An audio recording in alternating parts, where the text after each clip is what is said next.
One woolly sheep, one stand still, running around. Hello everyone, Sumi's প্রবাস diary IT নতুন ব্লগে আপনাদের সবাইকে স্বাগত। আশা করছি আপনারা সবাই খুব ভালো আছেন, আর আমরাও সবাই খুব ভালো আছি। আমাদের হাতে আর মাত্র 7টা দিন বাকি দেশে ফিরতে, আর তার জন্য তড়িঘড়ি আমাদের সমস্ত কিছু রেডি করতে হচ্ছে। দেশে ফেরার তড়িযোগও প্রায় শুরু হয়ে গেছে।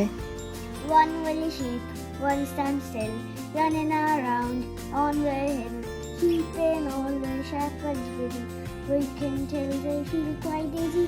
Work, work, work, work, work, work. Woolly sheep, one stand still, running around on the hill, keeping all the shepherds busy, working till they feel quite dizzy.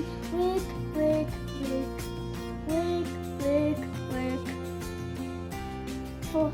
Three woolly sheep, one stand still, running around on the hill, keeping all the shepherds busy, work until they feel quite dizzy. Work, work, work, work, work, work. One stand still, running around on the hill, keeping all the shepherds busy, work until they feel quite dizzy. Work, work, work, work, work, work. Five woolly sheep, one stand still, running around on the hill, keeping all the shepherds busy, working till they feel quite dizzy. Work, work, work, work, work, work, work, work, work. রাজ আজকে ready হয়ে বসেই ছিল। অন্যদিন আমার হয়ে যায়, okay ready করতে করতে দেরি হয়ে যায়, আজকে ও রেডি হয়ে বসেছিল। আর আমি বললাম যে একটা বসেই যখন আছিস একটা গান শোনা না, আমি কাজটা ততক্ষণ করে নিই। ও টিফিনটা রেডি করছিলাম, তখন ও নিজেই ক্যামেরাটা এক জায়গায় স্ট্যান্ড করিয়ে ও নিজে গানটা গাইছিল। এই গানটা ওদের ক্রিসমাস কনসার্টে গাইয়েছিল, তো সেটাই মুখস্থ ছিল, ওটাই গিয়ে দিল। আজকে আবার আমি রাজের স্কুলে যাব, এই যে আমরা চলে যাব দেশে, সেটা রাজের স্কুলে আমাকে জানাতে হবে। তো সেই জন্য আমাকে ম্যামকে আমি আগে থেকেই বলে রেখেছিলাম যে আমি কবে আসতে পারি, একটু কথা আছে। তো ম্যাম বলেছিল আপনি আজকে আসবেন, আমাকে আজকে টাইম দিয়েছে। রাজ যখন ইন্ডিয়া থেকে প্রথম এখানে আসে তখন ওর 5 বছরও হয়নি। তো তখন যখন এখানে ভর্তি হলো তখন ওর ল্যাঙ্গুয়েজ প্রবলেমের জন্য খুব অসুবিধা হতো, কারোর কথা বুঝতে পারতো না, কোনো কিছু বলতে পারতো না। টুকটাক বলতে পারতো, কিন্তু ওর মেনলি অসুবিধা হতো কথা বুঝতে। ও আমাকে বলতো মা আমি কিছু বুঝতে পারি না, ম্যাম কি বলে। তো সেটা নিয়ে আমিও খুব চিন্তিত ছিলাম। প্রায় 1 মাস ধরে ও স্কুলে কান্নাকাটি করেছে। তো তারপর দেখলাম আস্তে আস্তে মোটামুটি 2-3 মাস যেতে যেতে ও বেশ সুন্দর অ্যাডপ্ট করে নিল। এখন তো মাস 6 পর থেকে এখন অবধি রাজের এখন মানে স্কুলে ওর এত বন্ধু, আর এত সুন্দর ও নিজেকে মানিয়ে নিয়েছে। এখন যখন শুনছে যে আমাদের বাড়ি চলে যেতে হবে, এখন আবার ওর মন খারাপ। ও বলছে যে মা আমি যাব না, আমার এখানে কত বন্ধু হয়ে গেছে, তাদের সাথে আর দেখা হবে না, এইটা ভেবে ও খুব কষ্ট হচ্ছে। যাই হোক, স্কুলে আমরা পৌঁছে গেছি। চলুন দেখি স্কুলটা ওদের কীরকম, আপনাদেরকেও দেখাই।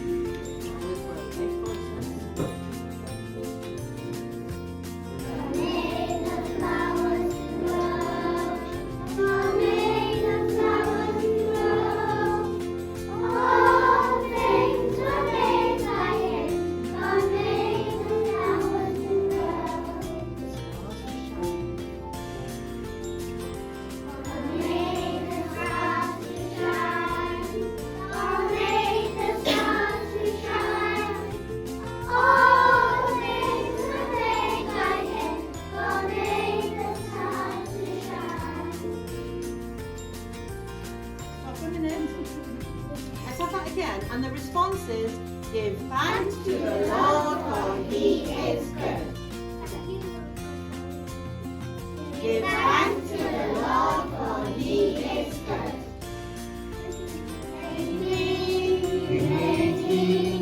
You made me to be. Father God, you made me. Father God, you made me. You made me to be. You made me to be.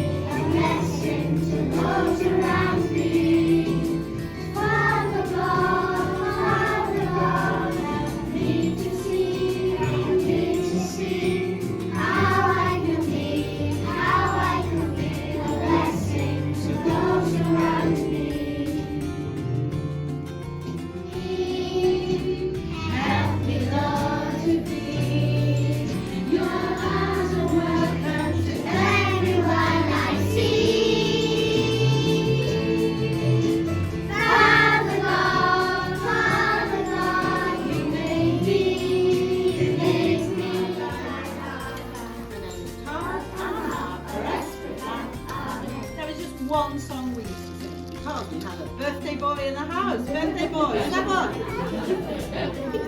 Would you like us to sing? Come over here, Jake. Would you like us to sing in English or Welsh today? Welsh, are we ready? Un, dau, tri. Pembroke Hapus City. Pembroke Hapus City. Pembroke Hapus City. Nobody can trust us to be good friends. La la la la la. রাজের একটা বন্ধুর আজকে birthday ছিল বলে প্রেয়ারের পরে সে বন্ধুর বার্থডেটাও ওরা এইভাবে গান গেয়ে সেলিব্রেট করলো। রাজের ম্যামকে তো আমি সমস্তটা জানিয়ে এলাম, বললাম যে আমরা চলে যাচ্ছি। তো উনি প্রপার কারণ জিজ্ঞেস করলো, কবে যাচ্ছি, কেন যাচ্ছি, সমস্তটাই আমাকে ইনফরমেশান দিতে হলো। আর এটাও ইনফরমেশান দিতে হলো যে আমি ইন্ডিয়া গিয়ে রাজকে কোন স্কুলে ভর্তি করাবো, সেই স্কুলের নাম, অ্যাড্রেস, সমস্ত কিছু।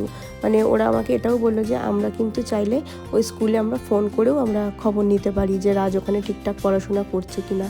আমি এটা ভেবেই অবাক হয়ে গেলাম, দেখুন আমরা তো এখান থেকে চলে যাব, এদের দেশ ছেড়ে এরা চলে যাবে, কিন্তু বাচ্চাদের ওপর ওদের এত সুন্দর ওদের একটা দায়িত্ব, বা ওরা বাচ্চাদের প্রতি এত কনসার্ন যে বাচ্চা ঠিকমতো পড়ছে কি না, দেশ ছেড়ে চলে গেলেও ওদের এই দায়িত্বটুকু ওদের থেকে যায় যে বাচ্চা দেশ ছেড়ে চলে গেলেও বাচ্চা প্রপার এডুকেশন গাইডটা পাচ্ছে কি না সেটা ওরা খোঁজ নিতে পারে। তো আমার এটা ভালো লাগলো একদিকে যে ঠিকই মানে এদের দায়িত্বটা সত্যি বেশ ভালো। যাই হোক, আমি স্কুলের সমস্তটা ডিটেলস দিয়ে আমি বাড়ি চলে এসেছি। আর বাড়ি এসে আজকে একটু চিকেন ছিল ফ্রিজে, চিকেনটা কেটে নিয়েছি, কারণ বেশি কিছু আর তামঝাম রান্না করব না, কারণ যা আছে ফ্রিজে সেগুলো আমাকে খালি করতে হবে। আর ফ্রিজটাও আমার কাল পরশুর মধ্যে ফ্রিজটাও নিয়ে চলে যাবে। শুধু ফ্রিজ বলে নয়, ঘরে আরও যেসব আসবাবপত্র আছে সেগুলো তো এমনি আপনি ফেলতে পারবেন না, কিন্তু যাওয়ার আগে ঘর আমাদের একদম টোটালি ক্লিন করে দিয়ে যেতে হবে, পুরো ফাঁকা এবং একদম সব কিছু পুরো ক্লিন করে দিয়ে যেতে হবে।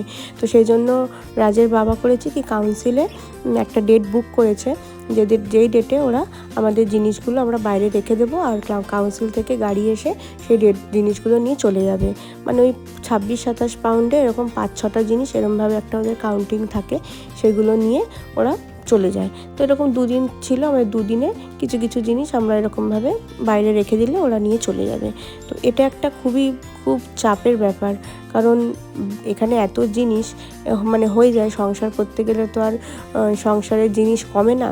আর সেই জিনিসগুলোকে যখন ফেলে দিতে হয় বা ওরমভাবে ছেড়ে দিতে হয়, তখন মানে একটা চাপও বটে আর খারাপও লাগে যে নিজের একটা ভালোবাসার জিনিস এতদিন ইউজ করলাম, তারপর হঠাৎ করে সেটাকে এইভাবে ফেলে দিয়ে চলে যেতে হয়।